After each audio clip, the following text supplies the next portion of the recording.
Mesdames, messieurs, bonsoir, soyez les bienvenus. Dans cette émission, nous sommes le 13 novembre et c'est aujourd'hui la journée mondiale de la gentillesse. Pourvu que ça dure, un peu de douceur dans ce monde de brut, un peu de bienveillance et de solidarité.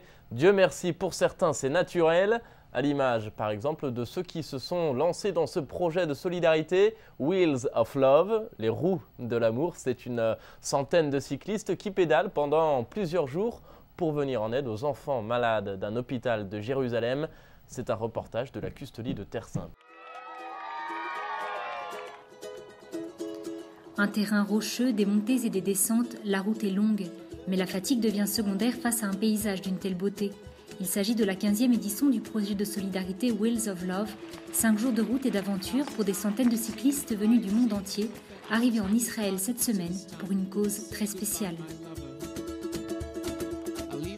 Ici, ils sont tous gagnants, en particulier ces enfants touchés par divers handicaps, patients de l'hôpital Aline de Jérusalem, et les cyclistes dont le seul but et l'unique raison d'être là sont ces enfants.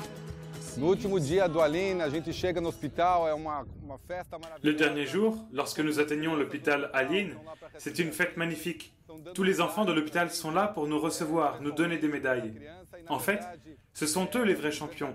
Ils ont ces difficultés pour lesquelles ils doivent se battre tous les jours. Et le moins que nous puissions faire ici, parce que nous, Dieu merci, nous avons la santé, est de pédaler pour eux, en les aidant d'une façon ou d'une autre, financièrement ou à bicyclette. 500 jeunes patients reçoivent tous les jours des traitements spécifiques au sein de cet établissement pédiatrique de chirurgie et de réhabilitation, un centre unique en son genre au Moyen-Orient qui accueille des enfants d'Israël, de Palestine, de Russie, d'Ukraine et d'autres pays. Nous croyons que tous les enfants ont le droit d'avoir la chance d'être autonomes et en bonne santé. Même s'ils ont besoin de plus d'assistance, de plus d'aide que d'autres enfants, qu'ils semblent différents ou qu'ils soient reliés à une machine, cela n'a aucune importance. Les enfants sont des enfants et quant à nous, nous nous efforçons au mieux pour eux. L'atmosphère amicale et l'attention des opérateurs garantissent un traitement personnalisé.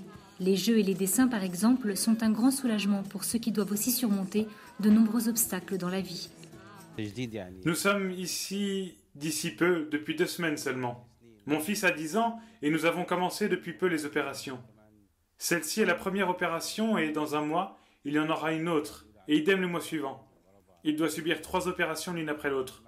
Notre enfant va de mieux en mieux et j'espère en Dieu qu'il puisse marcher et devienne autonome. Lorsque nous soignons un enfant, nous ne le faisons jamais sans la famille. Et quand l'enfant est hospitalisé, nous demandons aux parents de rester avec lui, car ils doivent comprendre ce que nous faisons, afin de continuer à le faire à la maison. L'hôpital Aline existe depuis 80 ans. Il est émouvant de voir comment certains patients sont devenus des employés du centre.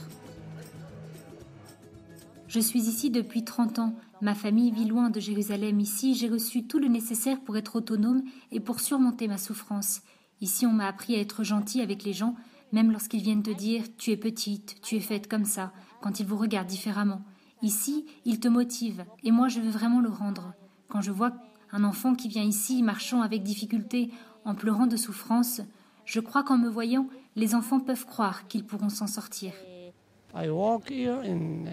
Travailler ici me rend heureux. Je connais les gens ici, je leur donne un coup de main. Ici viennent des Arabes, des Juifs, beaucoup de monde.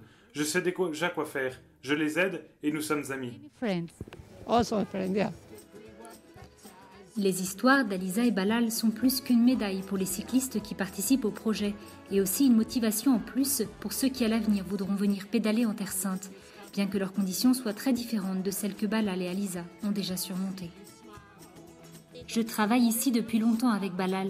Il est arabe et moi je suis juive. Nous sommes amis et nous sommes comme des frères ici. Je l'aide et il m'aide et je ne vois aucune différence entre nous, même avec tout ce qui se passe en Israël, ce qui est très important. À suivre sur Ciel et Lumière, les échos du Vatican, suivi de l'audience générale hebdomadaire du pape François. Merci de votre fidélité. Je vous souhaite à tous une très belle soirée. À très bientôt.